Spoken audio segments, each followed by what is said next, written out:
Cuando mi hijo Javier me miró a los ojos aquella Nochebuena de 2023 y me dijo que ese asiento en la cabecera de su mesa era para alguien que merecía respeto y que ese alguien no era yo, sentí como 35 años de sacrificios se desmoronaban en un solo instante.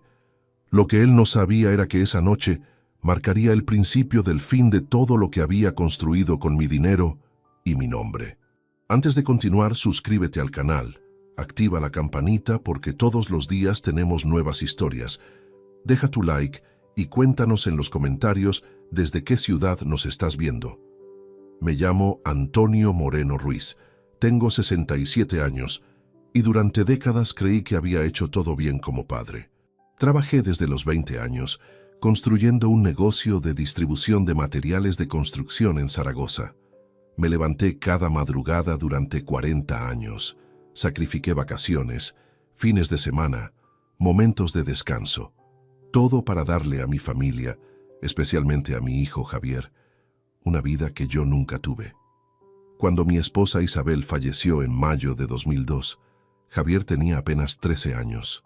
Recuerdo perfectamente el día del funeral, cómo mi hijo se aferró a mi brazo llorando y cómo le prometí junto a la tumba de su madre que nunca le faltaría nada, que yo sería madre y padre para él. Cumplí esa promesa con cada fibra de mi ser.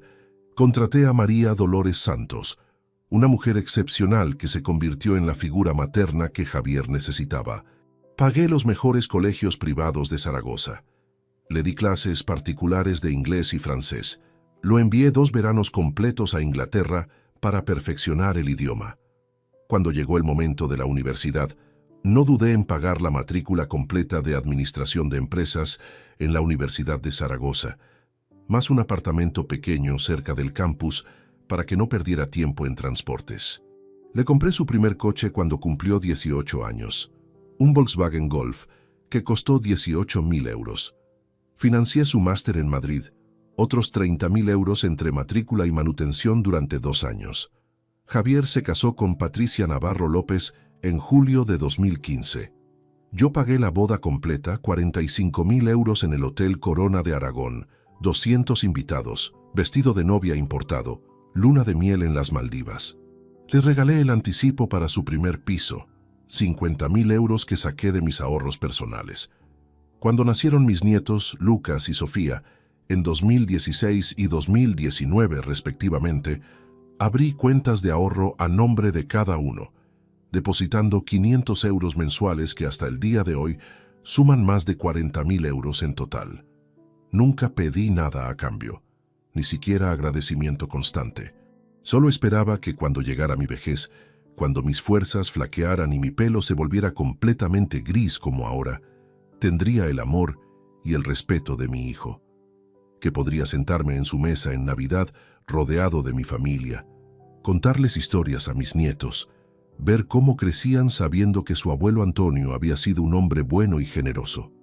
La noche del 24 de diciembre de 2023 llegué a casa de Javier en el barrio de Romareda alrededor de las 8 de la noche. Llevaba en mis manos los regalos para Lucas y Sofía, juguetes que había elegido personalmente en el centro comercial Puerto Venecia días antes, envueltos con papel dorado y lazos rojos. También llevaba una botella de vino Rioja Reserva de 1995, añada especial, que había guardado durante años esperando el momento perfecto para compartirla con mi hijo. Toqué el timbre y fue Patricia quien abrió la puerta. Su sonrisa fue extraña, demasiado amplia, casi artificial. No me dio los 2 besos de costumbre, simplemente abrió la puerta completamente y dijo con voz alta, casi teatral, para que todos dentro escucharan: «Ya llegó Antonio». No papá Antonio, no suegro, solo mi nombre de pila, como si fuera un invitado cualquiera. Ese primer detalle debería haberme alertado. Entré al salón y vi la mesa ya dispuesta. Era hermosa, debo admitirlo. Mantel blanco de lino, cubiertos de plata que yo mismo les había regalado 2 navidades atrás, copas de cristal, centro de mesa con velas rojas y ramas de pino. En la cabecera, mi lugar tradicional durante los últimos 8 años desde que empezamos a celebrar las Navidades en casa de Javier, Había un arreglo floral elaborado y una tarjeta que no alcanzaba a leer desde donde estaba. Lucas y Sofía corrieron hacia mí. Abuelo Antonio! ¡Abuelo Antonio!», gritaban con esa alegría pura que solo los niños tienen. Los abracé con fuerza, sentí sus bracitos rodeando mi cintura, olí el champú de frutas en sus cabellos. Por un momento, todo parecía normal, como debía ser. Les di sus regalos y sus ojos brillaron con emoción genuina. Al menos ellos todavía me querían sin condiciones. Javier estaba de pie junto a la ventana, copa de vino en mano, hablando con Marcos Ibáñez, su cuñado, hermano de Patricia. Me acerqué con la mano extendida para saludar. «Feliz Navidad, hijo», dije intentando sonar alegre a pesar de la frialdad que ya percibía en el ambiente. Javier apenas me miró, estrechó mi mano sin fuerza, sin calidez, y respondió con un escueto «Hola». Antes de volver su atención a Marcos, fue como recibir una bofetada invisible. Intenté ignorar esa frialdad inicial. Me dije a mí mismo que quizás Javier estaba estresado por preparar la cena, por recibir a todos los invitados. Patricia había invitado a sus padres, Ramón y Dolores Navarro, quienes llegaron minutos después que yo. También estaban los tíos de ella, gente que yo apenas conocía, pero que saludé cortésmente. La casa se llenó de voces, risas, el tintineo de copas. Todos parecían relajados excepto yo, que sentía en el pecho una opresión inexplicable, como si el aire de aquel salón fuera más denso de lo normal. A las 9 en punto, Patricia anunció que la cena estaba lista. El aroma del cordero asado inundaba el comedor, mezclándose con el olor de las patatas al horno y el pan recién horneado. Me dirigí naturalmente hacia la cabecera de la mesa, donde durante años me había sentado en estas celebraciones familiares. Era mi lugar, una pequeña tradición que habíamos mantenido desde que Lucas era apenas un bebé. Recordaba perfectamente la primera vez que Javier me había dicho, en Navidad de 2016, «Papá, tú te sientas aquí, en el lugar de honor. Sin ti nada de esto sería posible». Pero esa noche, cuando extendí la mano para retirar la silla, la voz de mi hijo cortó el murmullo general de la sala como un cuchillo. «Ese asiento no es para ti». El silencio fue instantáneo y absoluto. Todos los presentes dejaron de hablar, de moverse. Miré a Javier sin comprender, esperando que fuera una broma, algún tipo de juego navideño que no entendía. Pero su expresión era seria, dura, casi despectiva. Sus ojos, que alguna vez me miraron con admiración cuando le enseñaba a andar en bicicleta por el Parque Grande, ahora reflejaban algo que nunca pensé ver en mi propio hijo: desdén absoluto. «Perdón», dije, mi voz sonando más débil de lo que hubiera querido. Patricia apareció detrás de Javier, colocando su mano en el hombro de él en un gesto que parecía ensayado. Marcos, el cuñado, observaba la escena con los brazos cruzados y una media sonrisa que me revolvió el estómago. «Lo que escuchaste, Antonio», continuó Javier, usando mi nombre de pila como había hecho Patricia al recibirme. Ya no era papá, ni siquiera padre, solo Antonio, como si fuéramos dos extraños compartiendo espacio. Ese asiento es para alguien que respeto, para alguien que ha aportado algo valioso a esta familia. Tú ya no mereces ese lugar». Las palabras me golpearon con más fuerza que cualquier puñetazo físico. Sentí cómo mis rodillas temblaban ligeramente, como mi mano todavía extendida hacia la silla comenzaba a temblar. Los padres de Patricia miraban sus platos, incómodos pero sin intervenir. Los tíos de ella intercambiaban miradas cómplices, como si estuvieran presenciando algo que ya esperaban. Y entonces lo entendí. Todos lo sabían. Todos estaban al tanto de que esto iba a suceder. «Javier, ¿qué significa esto?», logré articular intentando mantener la compostura delante de todos, especialmente delante de Lucas y Sofía, que observaban la escena con ojos confundidos desde el otro extremo de la sala. «Significa exactamente lo que dije», respondió él, su voz cargada de una crueldad que jamás le conocí. «Siéntate allá», señaló hacia una silla pequeña, casi un taburete, ubicada en la esquina más alejada de la mesa, junto a un mueble auxiliar. Era el tipo de asiento que se usa cuando hay más invitados de los esperados, el lugar donde nadie quiere estar porque apenas alcanzas la mesa. Patricia sonrió entonces. No fue una sonrisa amable o conciliadora, fue una sonrisa de victoria, de satisfacción plena. En ese instante comprendí que esto no era una decisión impulsiva de Javier. Esto había sido planificado, discutido, probablemente ensayado. Los dos habían decidido humillarme públicamente, en Nochebuena, delante de toda su familia política. ¿Y quién se sentará aquí entonces?, pregunté, señalando la cabecera que siempre había sido mía, necesitando escuchar la respuesta aunque ya la intuía.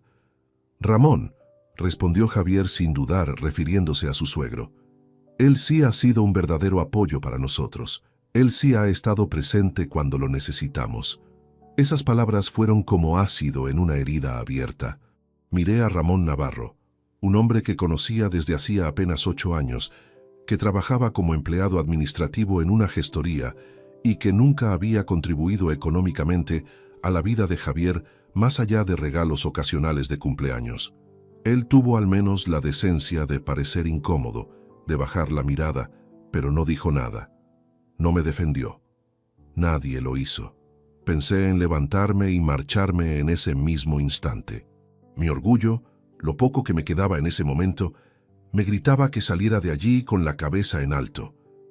Pero miré a Lucas y a Sofía, mis nietos, quienes me observaban con lágrimas comenzando a formarse en sus ojitos. No quería que su recuerdo de esa Navidad fuera el del abuelo huyendo, causando un escándalo mayor. Así que tragué saliva, apreté los puños hasta que mis nudillos se pusieron blancos y caminé hacia esa silla miserable en la esquina. Durante toda la cena permanecí allí, alejado de las conversaciones, prácticamente invisible. Desde mi posición apenas podía alcanzar las fuentes de comida que circulaban por la mesa. Nadie me pasaba los platos, nadie preguntaba si quería más vino, si necesitaba algo.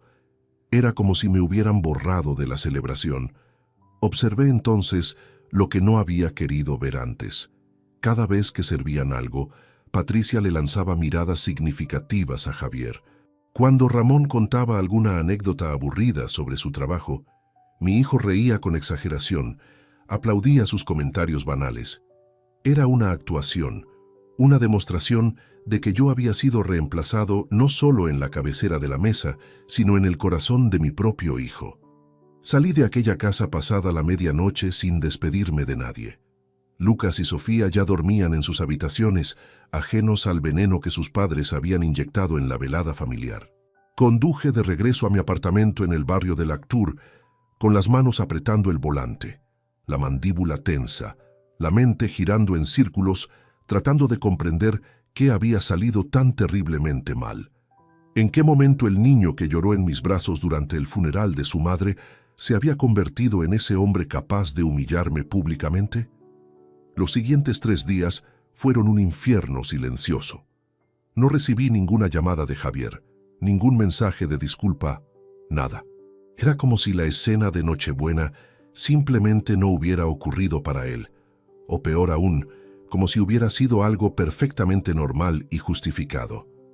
El día 26 de diciembre, cuando normalmente nos reuníamos para comer las sobras de la cena navideña y compartir risas sobre anécdotas del año, mi teléfono permaneció mudo. El silencio me dolía más que las palabras crueles. Fue el 27 de diciembre, un miércoles gris y frío, cuando decidí hacer algo que nunca había hecho: investigar. Me dirigí a mi estudio, una habitación pequeña de mi piso donde guardaba todos los archivos importantes de mi vida. Cajas de cartón etiquetadas por años, carpetas con documentos bancarios, contratos, escrituras. Había archivado meticulosamente cada movimiento financiero significativo de las últimas 4 décadas. Siempre fui ordenado con el papeleo, una costumbre que heredé de mi padre, quien solía decir: «Antonio, los papeles te protegen cuando las palabras fallan». Empecé revisando los extractos bancarios del último año. Mi pensión mensual de jubilación era de 2.300 euros, resultado de 42 años de cotización ininterrumpida. Tenía ahorros acumulados de aproximadamente 180.000 euros, repartidos en 3 cuentas diferentes. No era una fortuna, pero era el producto de décadas de trabajo honesto y vida austera después de que Isabel falleciera. Nunca gasté en lujos innecesarios, nunca hice viajes extravagantes. Todo lo guardaba pensando en dejarle un patrimonio digno a Javier. Pero entonces encontré algo que me heló la sangre. Entre los documentos de 2022 había copias de contratos de aval que no recordaba haber firmado. El primero databa de marzo de ese año. Javier había solicitado un préstamo empresarial de 75.000 euros al Banco Santander para expansión de negocio, usando mi nombre y mis propiedades como garantía. La firma era mía, eso no podía negarlo, pero el recuerdo de haberla puesto allí era vago, borroso.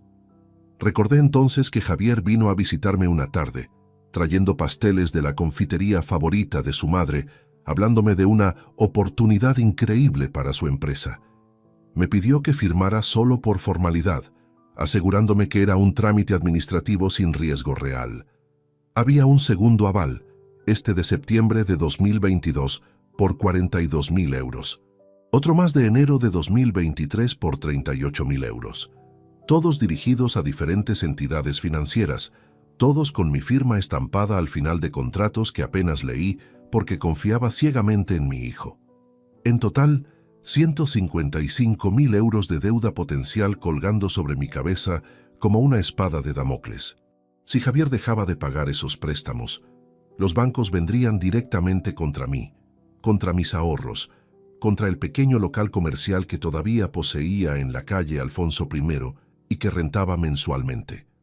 La rabia comenzó a reemplazar el dolor. ¿Cómo se atrevía?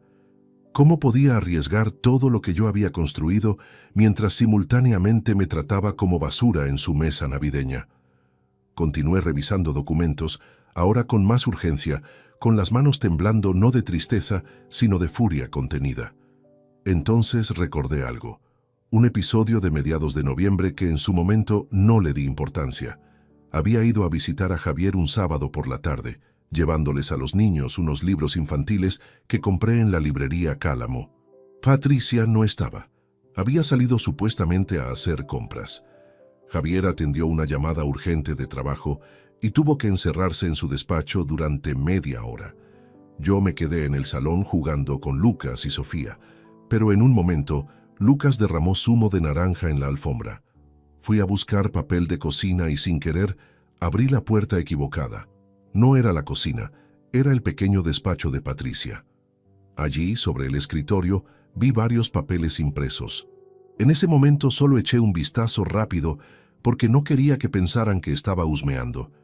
Pero ahora, recordando esa imagen con claridad fotográfica, podía reconstruir exactamente lo que decían esos documentos. Eran cotizaciones de residencias geriátricas. 3 folletos diferentes.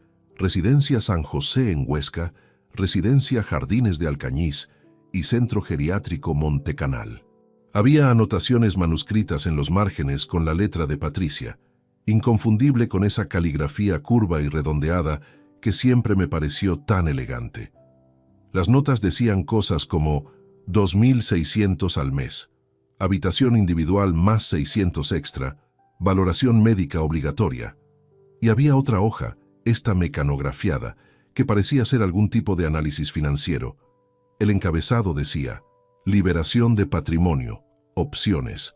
No alcancé a leer el contenido completo, porque Javier salió del despacho y tuve que cerrar rápidamente la puerta. Pero esas 2 palabras quedaron grabadas en mi memoria. Liberación de patrimonio. Ahora, sentado en mi estudio con todos esos contratos de aval esparcidos frente a mí, comprendí el panorama completo. No era paranoia, no era mi imaginación. Javier y Patricia habían estado planeando algo, y ese algo probablemente involucraba apartarme, controlarme, quizás incluso encerrarme en alguna de esas residencias para tener acceso libre y total a todo lo que poseía. El 28 de diciembre por la mañana, marqué el número de Miguel Álvarez Torres, mi abogado y amigo desde hace 40 años. Nos conocimos en 1983, cuando ambos éramos jóvenes emprendedores intentando abrirse camino en Zaragoza. Él montó su bufete jurídico, mientras yo establecía mi negocio de materiales de construcción. A lo largo de las décadas, habíamos compartido cenas, celebraciones, crisis económicas y momentos duros. Miguel redactó el testamento de Isabel cuando ella enfermó, me acompañó durante el proceso de sucesión y siempre fue un hombre de palabra inquebrantable. «Antonio, ¿qué ocurre? Tu voz suena extraña», dijo apenas descolgó el teléfono. Esa capacidad de percibir problemas incluso a través de la línea telefónica era una de las razones por las que era tan buen abogado. «Miguel, necesito verte urgentemente.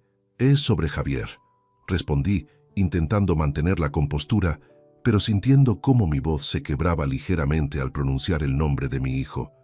Quedamos en vernos esa misma tarde en su despacho de la calle Manifestación. Reuní todos los documentos que había encontrado: los contratos de aval, extractos bancarios, copias de escrituras, fotografías que tomé con mi móvil de aquellos folletos de residencias geriátricas que vi en noviembre. Guardé todo en una carpeta marrón de cartón, la misma que usé durante años para archivar documentación importante de mi empresa. El despacho de Miguel estaba en un edificio antiguo del casco histórico, tercer piso sin ascensor. Subí esas escaleras con piernas que parecían de plomo, cargando no solo la carpeta, sino el peso de la traición descubierta. Su secretaria, Mónica Prieto, una mujer eficiente de unos 50 años, me recibió con una sonrisa profesional y me hizo pasar inmediatamente. Miguel estaba detrás de su escritorio de roble macizo, rodeado de estanterías repletas de códigos legales y tomos encuadernados en piel. Tenía 69 años, 2 más que yo, pelo completamente blanco, gafas de montura metálica y esa expresión serena que transmitía confianza instantánea. Se levantó al verme entrar y pude notar en su rostro la preocupación inmediata. «Siéntate, Antonio. Cuéntame qué ha pasado». Durante la siguiente hora le narré todo: la humillación de Nochebuena, los contratos de aval que encontré, las cotizaciones de residencias, las anotaciones sobre liberación de patrimonio. Miguel escuchaba en silencio, tomando notas ocasionales en un bloc amarillo, su ceño cada vez más fruncido. Cuando terminé de hablar, revisó cada documento meticulosamente, poniéndose las gafas de lectura que colgaban de una cadena en su cuello. «Esto es grave, Antonio, muy grave», dijo finalmente, levantando uno de los contratos de aval. «Técnicamente, firmaste estos documentos, así que son válidos legalmente. Pero hay algo aquí que me preocupa más». Señaló las fechas. «Estos 3 avales fueron firmados en un periodo de 10 meses. Es un patrón, y si lo que me cuentas sobre las residencias y esas notas es cierto, estamos hablando de un plan premeditado para asumir control sobre tu patrimonio». «¿Qué puedo hacer?», pregunté, sintiendo una mezcla de rabia y desesperación. «Primero, necesitamos más información. Segundo, debemos actuar con inteligencia, no con emoción. Si Javier ha estado planeando esto con su esposa, probablemente hay más cosas que aún no sabes. Necesitamos pruebas sólidas, testimonios, algo más allá de tu palabra contra la suya». Fue entonces cuando recordé a Teresa Romero Campos, la vecina de Javier.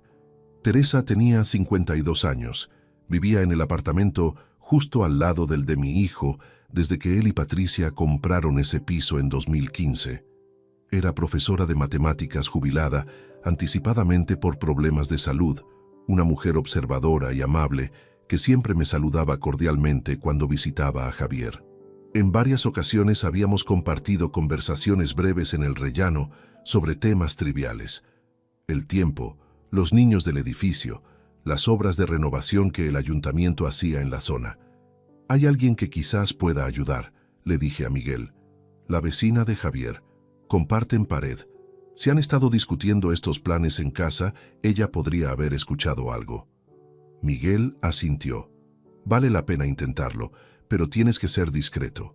No puedes simplemente tocar su puerta y acusarla de espiar. Necesitas ganarte su confianza, que ella misma decida contarte lo que sabe». Esa misma tarde, cerca de las 6, me presenté en el edificio de Javier en la calle María Zambrano. Aparqué mi Seat León a media manzana de distancia, para que no vieran mi coche desde las ventanas de su apartamento. Subí hasta la tercera planta y toqué el timbre del piso de Teresa. Esperé con el corazón latiendo fuerte, preparando mentalmente qué decir, cómo abordar un tema tan delicado sin parecer entrometido o desesperado. Teresa abrió la puerta vestida con un jersey de lana verde y pantalones cómodos de estar por casa. Su expresión cambió de sorpresa a compasión en cuanto me vio. «Don Antonio», dijo suavemente, y la forma en que pronunció mi nombre con ese respeto y calidez casi me hace llorar allí mismo. «Teresa, perdona que me presente sin avisar. Necesito hablar contigo sobre algo importante. ¿Puedo pasar?» Ella miró brevemente hacia la puerta cerrada del apartamento de Javier, como verificando que nadie pudiera vernos, y luego abrió completamente su puerta. «Por supuesto. Pase, pase». Su salón era acogedor, lleno de plantas en macetas, fotografías familiares en las paredes, un gato gris durmiendo en el sofá. Me ofreció café que acepté agradecido. Nos sentamos en su pequeño comedor y entonces, sin rodeos, le conté lo sucedido en Nochebuena. Teresa escuchaba con expresión cada vez más sombría.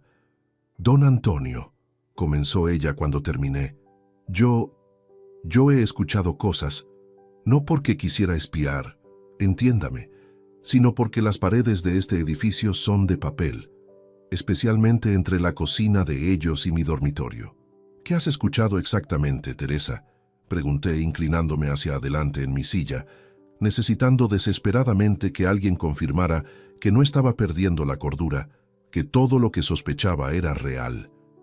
Teresa suspiró profundamente, acariciando al gato que había despertado y saltado a su regazo. «Llevo meses escuchando conversaciones entre Patricia y su madre, Dolores. Hablan por teléfono casi cada noche, y Patricia tiene la costumbre de caminar por la cocina mientras conversa, con el altavoz activado.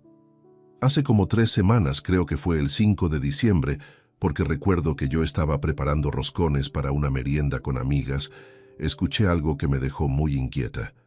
«Cuéntamelo todo», pedí, sintiendo cómo la adrenalina recorría mis venas. Patricia le decía a su madre: «Mamá, ya hablé con el abogado que me recomendaste. Dice que con los avales firmados y el historial médico que podemos construir, será sencillo demostrar que Antonio necesita asistencia permanente. El notario de la calle Don Jaime puede acelerar el proceso de incapacitación si presentamos los documentos correctos». Teresa hizo una pausa mirándome con genuina preocupación. «Don Antonio, yo no soy abogada, pero esas palabras sonaron muy mal. Incapacitación significa quitarle a alguien el derecho a manejar sus propias decisiones, ¿verdad?». Asentí, sintiendo cómo la furia me quemaba por dentro. No solo querían mi dinero, querían anularme legalmente, convertirme en un inválido jurídico incapaz de defender mis propios intereses. «¿Hay más?», conseguí articular. «Sí. Hace como 10 días, escuché a Javier y Patricia discutiendo. Él decía algo como: «No sé si esto está bien, es mi padre». Y Patricia respondió muy alterada: «Tu padre te ha controlado toda tu vida con su dinero. Es momento de que tú controles el tuyo. Además, no es como si fuéramos a dejarlo en la calle. La residencia de Huesca tiene buenas instalaciones. Estará bien cuidado y nosotros, finalmente, podremos vivir sin su sombra encima». Teresa bajó la mirada. Después de eso, Javier no dijo nada más. Supongo que ella lo convenció. Permanecí en casa de Teresa otros 20 minutos. Ella aceptó escribir todo lo que había escuchado en una declaración formal y firmarla ante Miguel. Me explicó que llevaba un diario personal donde anotaba eventos importantes y que podía verificar fechas exactas de esas conversaciones. Esa mujer, prácticamente una desconocida, estaba dispuesta a ayudarme más que mi propio hijo. Al día siguiente, 29 de diciembre, regresé al despacho de Miguel con el testimonio de Teresa. Nos encerramos en su oficina durante 4 horas, planificando cada movimiento con precisión quirúrgica. Miguel contactó a Beatriz Ortega Díaz, una notaria de confianza que trabajaba en la calle Alfonso I, a 2 cuadras de su bufete. También llamó a Ricardo Vázquez Molina, contador especializado en gestión patrimonial, que había colaborado con él en casos similares. Primero lo primero, explicó Miguel mientras redactaba documentos en su ordenador portátil. Necesitamos revocar cualquier poder o procuración que le hayas otorgado a Javier a lo largo de los años. También modificaremos completamente tu testamento y estableceremos protecciones legales para que nadie pueda iniciar un proceso de incapacitación sin pasar por múltiples filtros médicos y judiciales independientes. El 30 de diciembre, un sábado, nos reunimos en la notaría de Beatriz Ortega. Llegué con todos mis documentos de identidad, certificados médicos recientes que demostraban mi plena capacidad mental y física, y las pruebas de los avales fraudulentos. Beatriz, una mujer seria de unos 55 años, con gafas de diseño elegante, revisó todo meticulosamente. «Señor Moreno», comenzó ella con voz profesional, pero no exenta de empatía, «voy a preparar varios documentos. Primero, revocación total de poderes. Segundo, nuevo testamento donde especificarás claramente tus últimas voluntades. Tercero, mandato preventivo donde designarás a Miguel como tu representante legal en caso de futura incapacidad, bloqueando así cualquier intento externo de nombramiento de tutor. ¿Está de acuerdo? Completamente, respondí sin dudar. Pasamos allí 3 horas. Firmé documento tras documento, cada firma un acto de recuperación de mi autonomía. El Nuevo Testamento excluía totalmente a Javier y Patricia. En su lugar, designaba como únicos herederos a Lucas y Sofía, pero con una condición: recibirían su herencia solo al cumplir 25 años.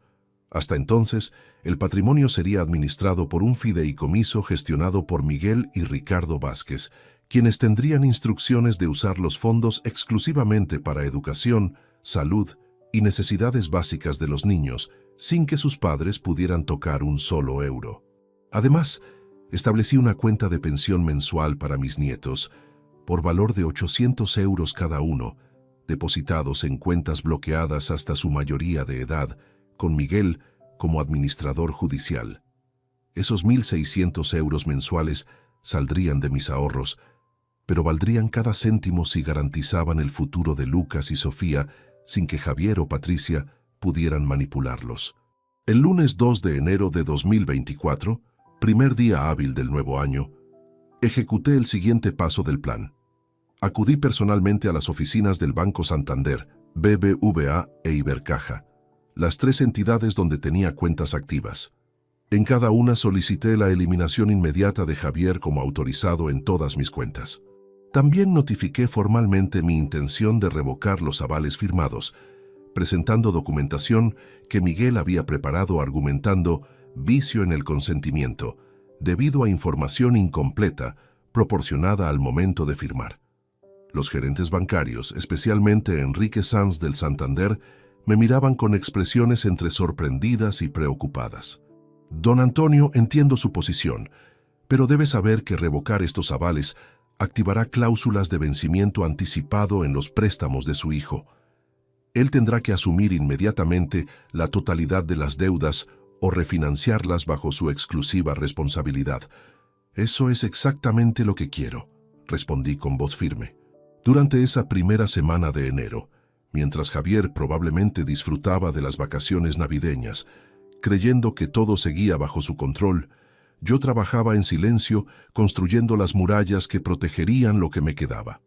Había un elemento crucial en mi patrimonio que todavía no había tocado: el apartamento de 2 habitaciones en la avenida Cesario Alierta que compré en 1998.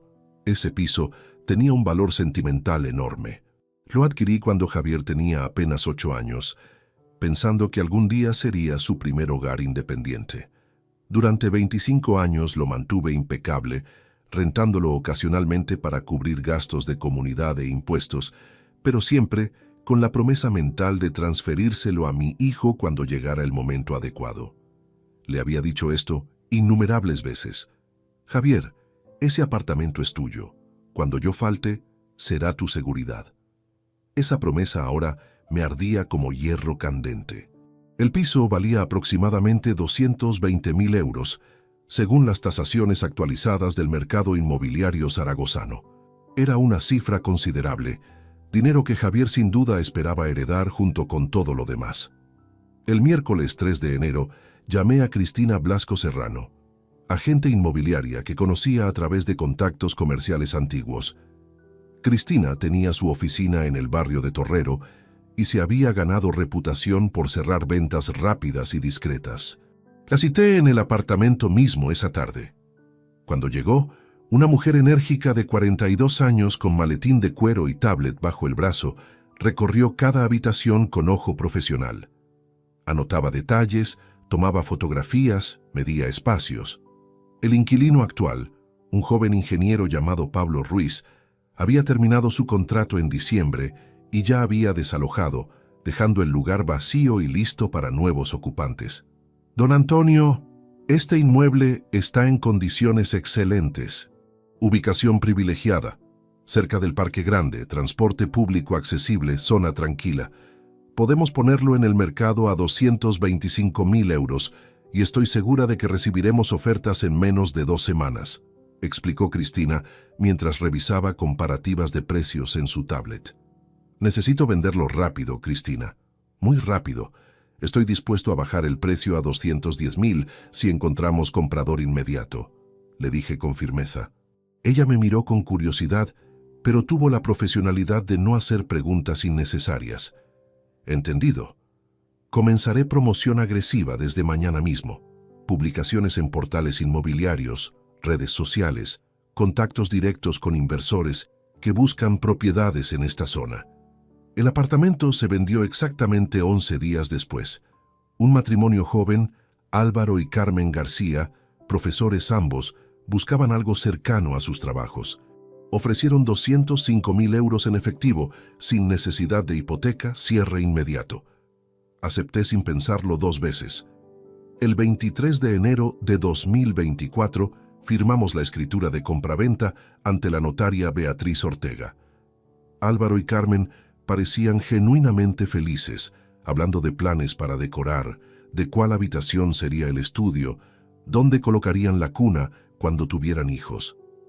Escucharlos me produjo una melancolía aguda. Ese debería haber sido Javier hace años, agradecido, ilusionado con su futuro. En cambio, había preferido conspirar para encerrarme y saquear mis cuentas. Con los 205.000 euros de la venta depositados en mi cuenta personal, tomé una decisión que sabía lastimaría profundamente a Javier cuando se enterara. Dividí ese dinero en 2 partes desiguales. 150.000 euros los transferí a una cuenta de inversión a largo plazo, gestionada por Ricardo Vázquez, destinada exclusivamente a los gastos universitarios futuros de Lucas y Sofía. Ese fondo crecería con intereses hasta que ambos cumplieran 18 años. Los 55.000 restantes los doné, no a una organización cualquiera, sino a la Fundación Banco de Alimentos de Zaragoza. Esta decisión la tomé recordando algo que Isabel me dijo semanas antes de morir. Estábamos en su cama del hospital, ella conectada a monitores que pitaban constantemente, y me susurró con voz débil: «Antonio, prométeme que si algún día tienes más de lo que necesitas, ayudarás a quienes tienen menos. El dinero que no se comparte es dinero muerto». Solicité que la donación se hiciera pública con mi nombre completo. Quería que quedara registro oficial, que Javier viera en los periódicos locales o en las redes sociales que su padre había regalado una fortuna que él consideraba suya por derecho. La fundación publicó una nota de agradecimiento en su página web el 28 de enero, incluyendo fotografía mía entregando el cheque simbólico a la directora Marta Jiménez Palacios. Mientras ejecutaba estos movimientos financieros y legales, también dediqué tiempo a recopilar evidencias adicionales. Revisé viejas conversaciones de WhatsApp con Javier, buscando mensajes donde me pedía dinero, favores, avales.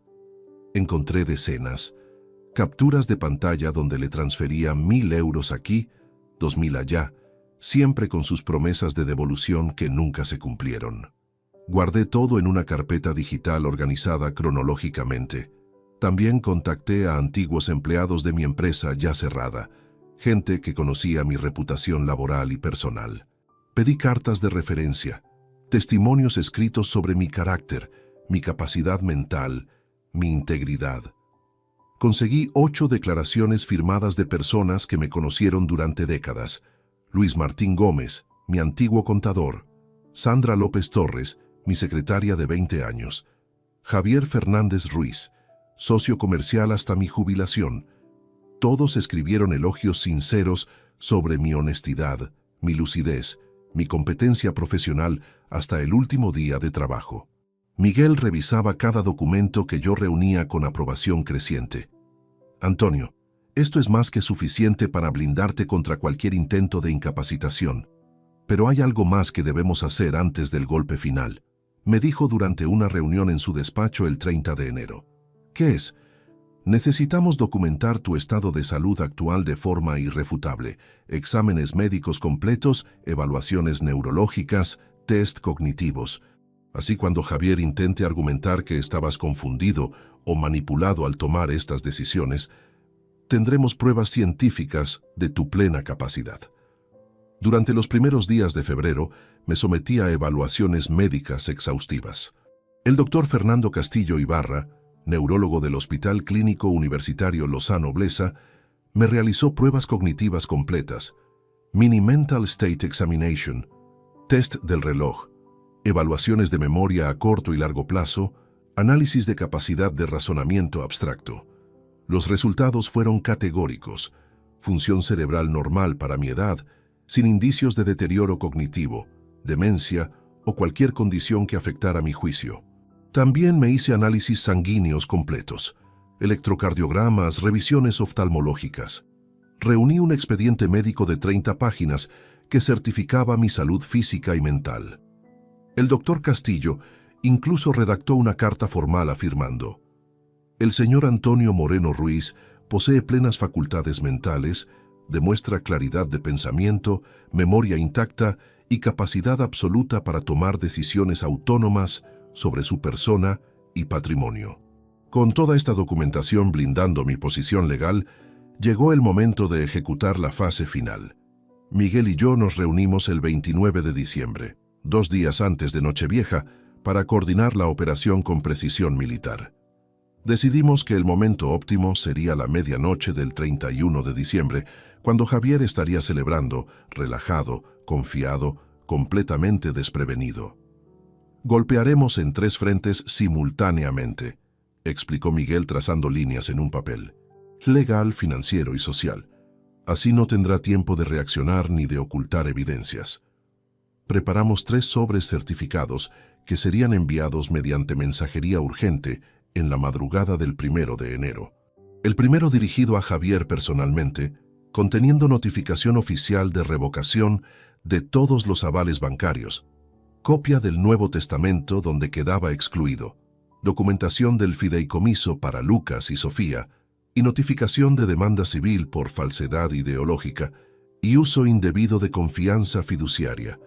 El segundo sobre iba dirigido al Banco Santander, confirmando la activación inmediata de cláusulas de vencimiento anticipado en los préstamos avalados. El tercero a Patricia, notificándole que cualquier intento futuro de iniciar proceso de incapacitación contra mí resultaría en contrademanda por conspiración y daños morales. Pero el verdadero golpe maestro sería público. Durante semanas había redactado y refinado una carta abierta, un testimonio detallado de todo lo sucedido. No era un texto vengativo lleno de insultos, sino una narración serena, factual, devastadora en su simplicidad. Describía la humillación de Nochebuena, los avales firmados bajo engaño, las cotizaciones de residencias encontradas, el testimonio de Teresa sobre las conversaciones conspiradoras. Todo documentado, todo verificable. La mañana del 31 de diciembre desperté con una calma extraña. No sentía nerviosismo, solo determinación cristalina. Pasé el día en mi apartamento revisando por última vez cada elemento del plan. A las 8 de la noche, cuando las calles de Zaragoza comenzaban a llenarse de gente preparándose para las campanadas, me senté frente a mi ordenador portátil. Abrí Facebook, Twitter, Instagram. Tenía cuentas en las 3 plataformas, aunque raramente las usaba. Mi lista de amigos incluía familiares lejanos, antiguos colegas de trabajo, conocidos del barrio, gente que conoció tanto a Isabel como a Javier durante su crecimiento. En total, aproximadamente 340 personas que verían lo que estaba a punto de publicar. A las 11:58 de la noche, 2 minutos antes de que el año nuevo comenzara oficialmente, pulse el botón de publicar. La carta apareció simultáneamente en las 3 redes sociales. El título era simple y directo: La Nochebuena en que descubrí quién era realmente mi hijo. El texto completo tenía 2000 palabras. Narraba todo cronológicamente. Mi vida de sacrificios desde la muerte de Isabel, cada euro invertido en la educación y futuro de Javier, la escena de la cena navideña donde fui expulsado de la cabecera, el descubrimiento de los avales fraudulentos, las cotizaciones de residencias, el plan de incapacitación. Incluí fechas exactas, nombres completos, excepto los de mis nietos, a quienes protegí usando solo sus iniciales, montos específicos de dinero. No exageré nada, no necesitaba hacerlo. La verdad desnuda era suficientemente impactante. Adjunté fotografías escaneadas de documentos clave con datos sensibles pixelados, contratos de aval, la portada del Nuevo Testamento, la carta del doctor Castillo certificando mi salud mental. También incluí la fotografía de mi donación a la Fundación Banco de Alimentos, explicando que había preferido ayudar a extraños necesitados antes que dejar mi patrimonio a quien había intentado anularme. El párrafo final decía: escribo esto no por venganza, sino como advertencia a otros padres que quizás confían ciegamente en sus hijos. Documenten todo, protejan lo que construyeron, no permitan que el amor les vuelva vulnerables ante la codicia. Y a mi hijo Javier, si algún día lees esto, te di todo lo que tuve, excepto la oportunidad de destruirme. Eso nunca lo tendrás. A las 12 en punto, comenzaron los fuegos artificiales sobre el Ebro. Desde mi ventana podía ver las luces de colores explotando en el cielo nocturno, escuchar los gritos de júbilo de la gente en las calles. Javier probablemente estaba en alguna celebración con Patricia, brindando con champán, besándose cuando el reloj marcó la medianoche, ajeno al tsunami digital que acababa de desatar sobre su vida. Las notificaciones comenzaron casi inmediatamente. Comentarios, reacciones, mensajes privados. En 15 minutos la publicación tenía 120 interacciones. En media hora 300. La gente compartía el texto, lo comentaba, expresaba indignación, solidaridad, incredulidad. Según me contó Teresa días después, Javier llegó a su apartamento pasadas las 3 de la madrugada del 1 de enero. Había estado en una fiesta en casa de Marcos, su cuñado, celebrando el año nuevo con vino caro y risas despreocupadas. Entró a su dormitorio intentando no despertar a Patricia y los niños, dejó el móvil sobre la mesilla de noche sin siquiera mirarlo y se quedó dormido inmediatamente con esa inconsciencia que solo otorga la combinación de alcohol y falsa seguridad. Despertó a las 9:40 de la mañana con la vejiga llena y dolor de cabeza pulsante. Fue al baño, se lavó la cara con agua fría, tomó un ibuprofeno del botiquín. Cuando regresó al dormitorio y finalmente cogió su teléfono, la pantalla se iluminó, mostrando una avalancha de notificaciones que hicieron que su expresión de somnolencia se transformara instantáneamente en alarma. 77 llamadas perdidas, 32 mensajes de WhatsApp, 18 notificaciones de Facebook, 23 de Instagram, 12 correos electrónicos marcados como urgentes. Los nombres que aparecían en la lista de llamadas eran un quién es quién de su vida. Su jefe en la empresa donde trabajaba, su suegro Ramón, su cuñado Marcos, primos que no hablaban con él desde hacía meses, antiguos compañeros de universidad, colegas de trabajo, hasta su peluquero habitual. Lo primero que hizo fue abrir WhatsApp. El mensaje más reciente era de Marcos, enviado a las 8:30. «Tío, ¿qué coño has hecho? Tu padre publicó algo en redes que está explotando. Patricia me acaba de llamar histérica. Llámame ya». Javier sintió cómo se le secaba la boca. Abrió Facebook con manos temblorosas y allí estaba. Mi carta, compartida ya 183 veces, con 420 comentarios y más de 600 reacciones. Comenzó a leer y con cada párrafo su rostro perdía más color. Teresa me contó que lo escuchó gritar, «No, no, no puede ser», tan fuerte que despertó a todo el edificio. Patricia salió corriendo del baño con el cepillo de dientes todavía en la boca. «¿Qué pasa? ¿Qué ocurre?», preguntaba mientras Javier le pasaba el teléfono con la publicación abierta. Ella leyó en silencio, sus ojos moviéndose cada vez más rápido por la pantalla, y entonces dejó caer el cepillo al suelo. Dios mío, Javier, esto nos destruye». Pero las noticias apenas comenzaban. Mientras ambos permanecían paralizados en el dormitorio, el timbre sonó.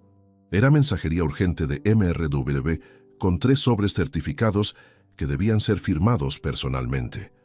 Javier bajó en pijama, firmó el recibo sin entender qué estaba recibiendo y subió con los sobres gruesos de papel manila bajo el brazo. El primero que abrió fue el dirigido a él. Dentro había documentación legal de Miguel, notificaciones oficiales de los 3 bancos, copias certificadas del Nuevo Testamento. Javier se dejó caer en el sofá mientras leía, su respiración volviéndose cada vez más agitada. Me quitó los avales. Los 3 préstamos entran en vencimiento inmediato. Tengo que pagar 155.000 euros o refinanciar todo a mi nombre sin garantías. Patricia abrió su sobre con dedos temblorosos. La notificación de Miguel era clara. Cualquier intento de proceder con incapacitación resultaría en acciones legales por conspiración, daños morales y difamación. Adjuntaba copia del testimonio de Teresa Romero, quien había escuchado y documentado sus conversaciones sobre residencias geriátricas y liberación de patrimonio. «Nos escucharon», susurró Patricia, su voz apenas audible. «La vecina nos escuchó y se lo contó todo. Javier, estamos acabados». El teléfono de Javier comenzó a sonar. Era Enrique Sanz del Banco Santander. Con voz profesional pero inflexible, le explicó que dado que yo había revocado formalmente el aval, el préstamo de 75.000 euros entraba automáticamente en periodo de regularización. Tenía 30 días para presentar nuevas garantías o liquidar la deuda completa. De lo contrario, iniciarían procedimientos de embargo. Antes de que pudiera procesar esa información, llamó Laura Ruiz del BBVA. Mismo mensaje, diferentes cifras, 42.000 euros, 20 días de plazo. Luego Ibercaja con los 38.000 restantes. En menos de una hora, Javier recibió 3 ultimátums bancarios que convertían su realidad financiera en una bomba de relojería. Pero el horror social era igualmente devastador. Los comentarios en mi publicación eran implacables. Antiguos conocidos de Javier expresaban su indignación. Sandra López, que había sido mi secretaria, escribió: «Conocí a Antonio durante 20 años. Es el hombre más honesto y trabajador que he encontrado. Que su propio hijo lo traicionara así es repugnante». Luis Martín añadió: «Javier, te vi crecer. Tu padre hipotecó su vida entera por ti. Esto es imperdonable». Compañeros de trabajo de Javier comenzaron a distanciarse. Alguien compartió la publicación en el grupo corporativo de WhatsApp de su empresa. Su jefe, Roberto Salas Mendoza, lo llamó a las 11 de la mañana. «Javier, necesito que vengas a mi oficina el lunes. Tenemos que hablar sobre esto. La imagen de la compañía está en juego». Ramón y Dolores Navarro llegaron al apartamento cerca del mediodía. El hombre que había ocupado mi lugar en la cabecera de la mesa navideña ahora miraba a su yerno con mezcla de vergüenza y furia contenida. «Patricia, esto que hicieron, intentar incapacitar a un hombre sano solo por dinero, ¿en qué estabas pensando?» «Papá, no fue así. Él no entiende. Nosotros solo...» Patricia intentaba defenderse, pero su madre la interrumpió. «Basta. Leí toda la carta de Antonio. Leí los documentos que adjuntó. Hay testigos, pruebas médicas, todo. Hija, esto no tiene defensa posible». El 2 de enero por la tarde, 24 horas después de que el mundo de Javier comenzara a colapsar, escuché el timbre de mi apartamento sonar con insistencia. Miré por la mirilla y allí estaba él, mi hijo, el hombre que hacía apenas 8 días Me había humillado públicamente. Ahora permanecía frente a mi puerta con aspecto descompuesto. Ojos hinchados, ropa arrugada, barba de 2 días sin afeitar. Parecía haber envejecido una década en una sola noche. Antes de abrir, saqué mi teléfono móvil y activé la grabadora de voz. La coloqué en el bolsillo de mi camisa con el micrófono hacia afuera. Miguel me había aconsejado documentar cualquier interacción con Javier de ahora en adelante. Si viene a amenazarte, a manipularte o a admitir algo comprometedor, necesitamos tenerlo registrado, me había dicho. Abrí la puerta sin decir palabra. Javier se quedó paralizado al verme, como si no hubiera ensayado qué decir una vez estuviera frente a frente conmigo. Sus labios temblaban, sus manos se abrían y cerraban nerviosamente.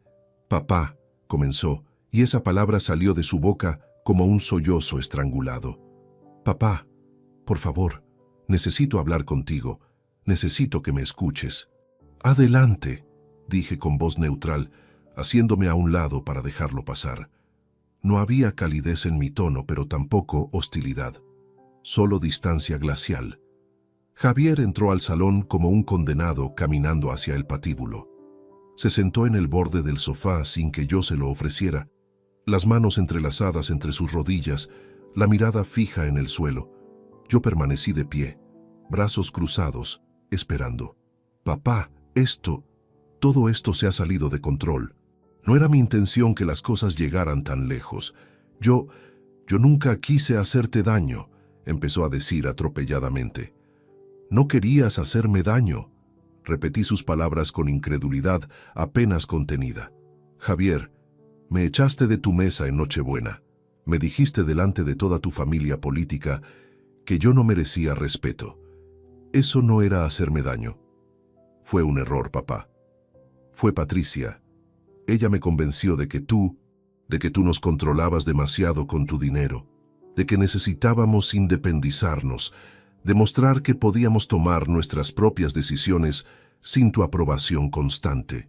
Las excusas brotaban de su boca como agua sucia de una tubería rota. «¿Y los avales?», pregunté dando un paso hacia él. «¿También fue idea de Patricia que usaras mi nombre como garantía en 155.000 euros de préstamos sin explicarme realmente los riesgos?» Javier se pasó las manos por el rostro. Yo te expliqué que era para expandir el negocio. Nunca pensé que habría problemas.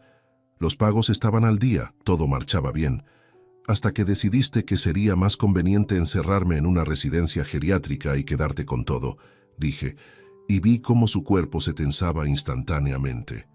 «¿Qué? No, papá, eso no es verdad. Javier, vi los folletos. En noviembre, cuando fui a tu casa y Lucas derramó zumo, abrí la puerta del despacho de Patricia por error. Allí estaban: Residencia San José, Jardines de Alcañiz, Centro Geriátrico Montecanal. Todos con precios anotados, con análisis de liberación de patrimonio. Cada palabra que pronunciaba era un clavo en el ataúd de sus mentiras. El silencio que siguió fue denso, asfixiante. Javier miraba ahora directamente al suelo, incapaz de sostener mi mirada. Sus hombros comenzaron a temblar y pensé por un momento que iba a llorar, pero cuando levantó el rostro, no había lágrimas, solo resignación derrotada. «Encontraste los papeles», murmuró más para sí mismo que para mí. «Papá, tienes que entender». Patricia estaba obsesionada con la idea. Decía que a tu edad podrías tener un accidente, que podrías desarrollar demencia, que era mejor tener todo preparado por si acaso. Yo nunca estuve completamente convencido, pero tampoco me defendiste. No me advertiste, no me protegiste. En cambio, firmaste avales, planeaste mi encierro, conspiraste para anularme legalmente. Mi voz iba subiendo de volumen a pesar de mis esfuerzos por mantener la calma. Soy tu padre, Javier. Te crié solo desde los 13 años. Sacrifiqué todo por ti, y así me pagas. Lo sé, papá, lo sé, y me arrepiento. Por eso estoy aquí. Por eso vine a pedirte perdón y a suplicarte que retires todo esto. Las demandas, los avales revocados, la publicación en redes. Papá, me van a despedir del trabajo. Los bancos me están presionando. Patricia dice que sus padres quieren que nos divorciemos. Todo se está derrumbando. Ahí estaba, la verdadera razón de su visita. No venía por remordimiento genuino, venía porque las consecuencias finalmente lo habían alcanzado. Venía porque necesitaba que yo lo salvara una vez más, como siempre había hecho durante 35 años. ¿Y qué esperabas, Javier? ¿Que descubriera tu traición y simplemente la aceptara? ¿Que siguiera siendo el padre tonto que firma lo que le pongas delante y se deja humillar sin defenderse? No, papá, yo solo pensé que podríamos arreglarlo en familia, que podríamos hablar, llegar a un acuerdo. No tenías que hacerlo público, no tenías que destruir mi reputación así. Me acerqué a la mesa auxiliar donde tenía preparada una carpeta gruesa. La había dejado allí sabiendo que este momento llegaría. La abrí frente a él, mostrándole documento tras documento. Esta es la revocación notarial de todos los poderes que te otorgué. Esta es copia del Nuevo Testamento, donde ni tú ni Patricia aparecen como beneficiarios. Estos son los contratos del fideicomiso para Lucas y Sofía, administrado por Miguel Álvarez. Este es el certificado médico del doctor Castillo, confirmando mi plena capacidad mental. Estas son las declaraciones de 8 personas, atestiguando mi competencia profesional durante 40 años. Y esta, levanté el último papel, es la transcripción certificada del testimonio de Teresa Romero sobre las conversaciones que escuchó entre Patricia y su madre, planeando mi incapacitación. Javier miraba los documentos como si fueran sentencias de muerte, porque en cierto modo lo eran. La muerte de sus planes, de sus expectativas, de la vida cómoda que esperaba heredar sin esfuerzo. Papá, por favor, soy tu único hijo, tu sangre. ¿De verdad vas a abandonarme así? No te estoy abandonando, Javier. Te estoy dejando vivir con las consecuencias de tus propias decisiones, algo que debí hacer hace años. Javier se marchó de mi apartamento esa tarde sin conseguir lo que vino a buscar. No hubo abrazo de despedida, no hubo promesas de reconciliación. Solo el sonido de la puerta, cerrándose detrás de él, con una finalidad que ambos comprendimos, era permanente. Guardé la grabación de nuestra conversación en 3 dispositivos diferentes: mi teléfono, un pendrive y la nube. Cada admisión que hizo, cada excusa patética, cada intento de culpar a Patricia, todo quedó registrado para siempre.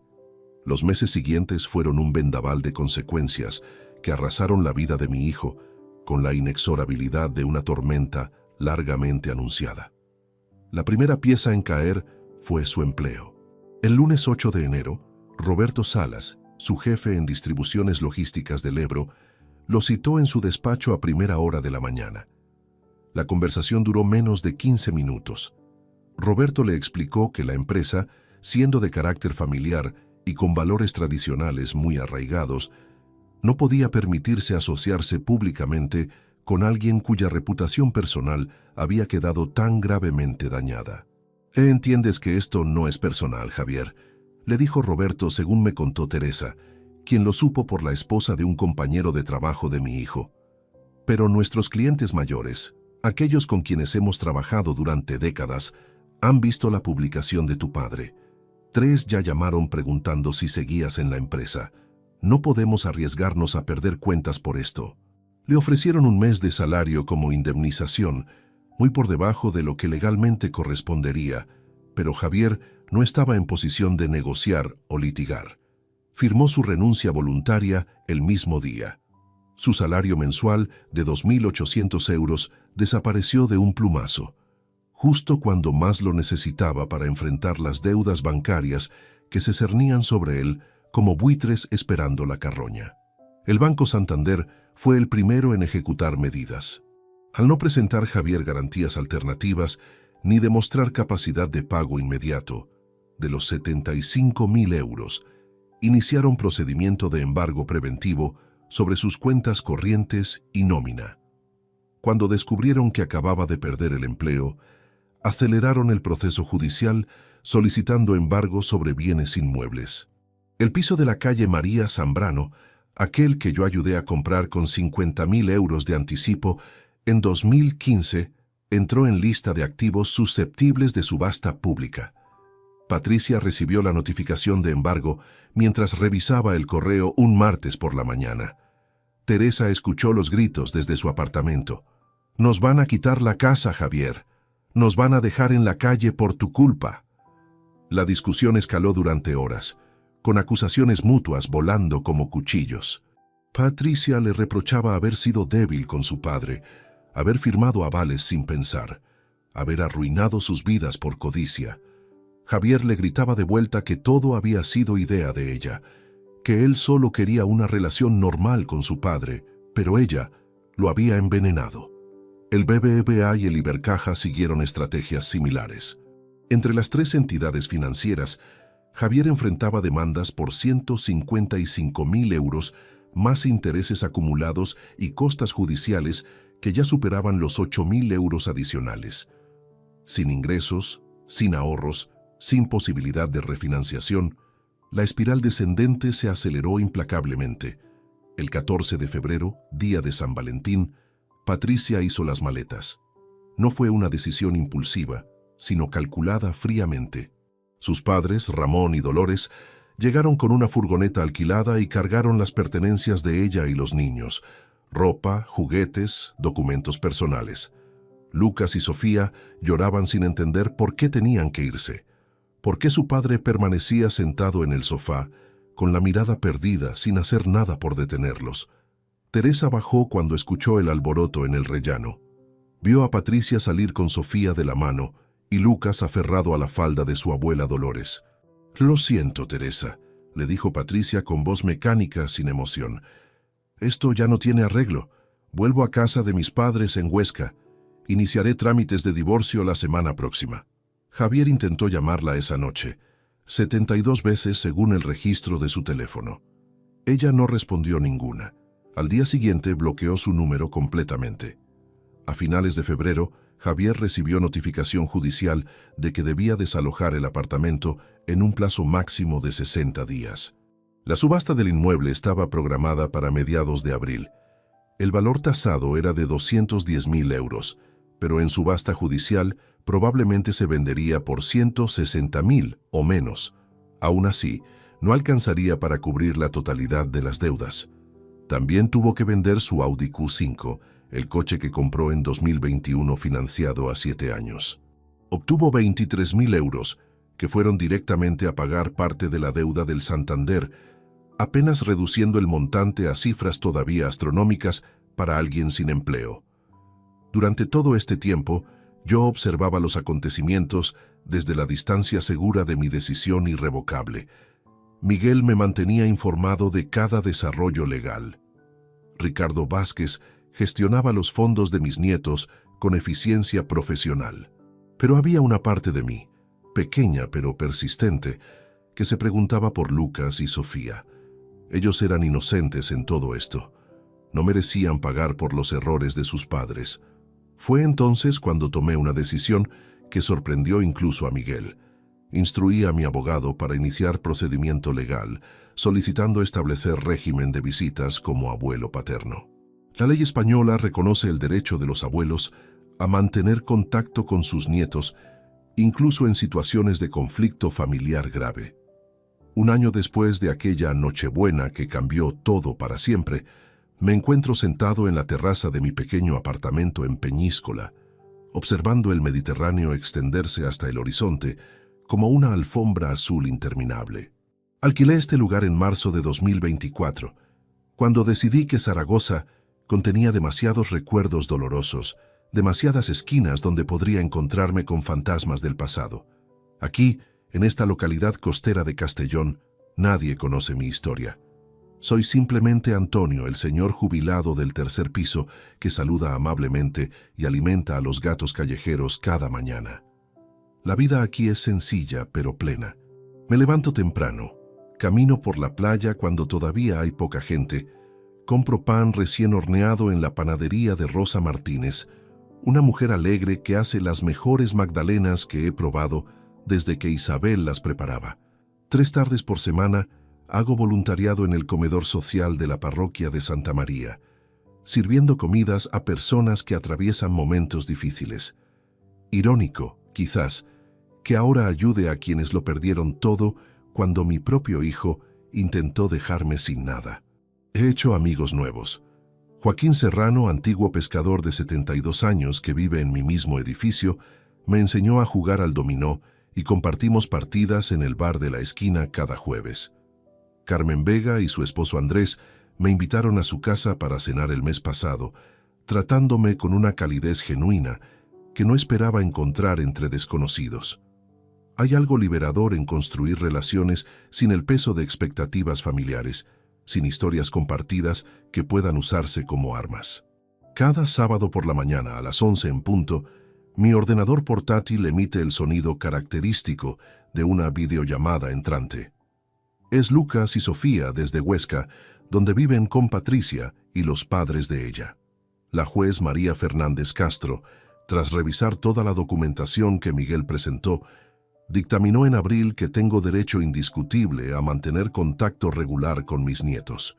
2 videollamadas semanales supervisadas inicialmente por Patricia o sus padres y una visita presencial mensual de 4 horas en territorio neutral, específicamente en el Parque Miguel Servet de Huesca, bajo supervisión de trabajadora social designada por el tribunal. Patricia se opuso inicialmente, argumentando que mi presencia causaría confusión emocional en los niños. Pero Miguel presentó pruebas contundentes, fotografías de Navidades pasadas donde yo abrazaba a Lucas y Sofía, videos donde jugábamos juntos, testimonios de Teresa sobre mi relación amorosa con ellos. La jueza fue clara. Los niños tienen derecho a conocer y relacionarse con su abuelo paterno, quien ha demostrado siempre afecto apropiado hacia ellos. El conflicto entre adultos no puede privar a los menores de vínculos familiares saludables.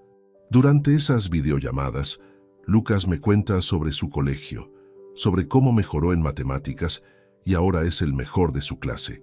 Sofía me muestra sus dibujos, algunos de los cuales representa nuestra casa de Peñíscola que visitó el mes pasado. Les leo cuentos, les enseño trabalenguas, les hablo sobre su abuela Isabel que nunca conocieron, pero que los hubiera amado con locura. Los 800 euros mensuales que deposito en las cuentas administradas por Miguel pagan sus actividades extraescolares. Clases de natación para Lucas, ballet para Sofía, libros, material escolar, ropa cuando la necesitan. Patricia no puede tocar ese dinero. Cada gasto debe ser justificado con facturas presentadas a la trabajadora social, quien verifica que todo se use exclusivamente en beneficio de los niños. El fondo de largo plazo, esos 150.000 euros invertidos, sigue creciendo silenciosamente, esperando el día en que cumplan 25 años y puedan acceder a una suma que les dará opciones reales en la vida. Javier intentó contactarme 16 veces durante los primeros 6 meses. Llamadas, mensajes, incluso una carta manuscrita de 8 páginas que recibí en mayo. La leí completa, cada palabra empapada en autocompasión y justificaciones. Hablaba de lo mucho que sufría, de cómo había perdido todo, de que Patricia lo había abandonado llevándose a sus hijos, de que vivía ahora en un apartamento diminuto en las afueras de Zaragoza, compartido con 2 compañeros de piso, porque no podía permitirse nada mejor con su trabajo actual de repartidor para una empresa de mensajería. No respondí, ni a esa carta, ni a ninguna de las otras 7 que siguieron. Mi silencio no es venganza, es protección.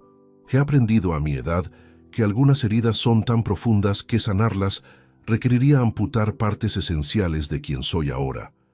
Perdonar a Javier significaría validar su traición, enseñarle que las acciones carecen de consecuencias permanentes si esperas lo suficiente y produces lágrimas convincentes.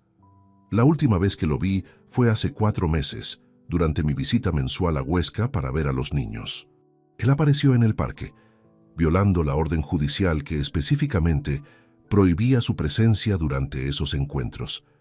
Se quedó a distancia, observando desde detrás de unos árboles, mientras yo empujaba a Sofía en el columpio y Lucas me mostraba cómo había aprendido a hacer el pino. La trabajadora social, Nuria Pascual, lo vio y se acercó inmediatamente para pedirle que se retirara. Javier obedeció sin protestar, pero antes de irse nuestras miradas se cruzaron. En sus ojos vi algo que no había visto en toda mi vida, la comprensión absoluta de que ciertas puertas, una vez cerradas, nunca vuelven a abrirse. Si te gustó esta historia, dale like al video, suscríbete al canal y comparte tus impresiones en los comentarios. Para escuchar la próxima historia, haz clic en la caja de la izquierda. Gracias por vernos.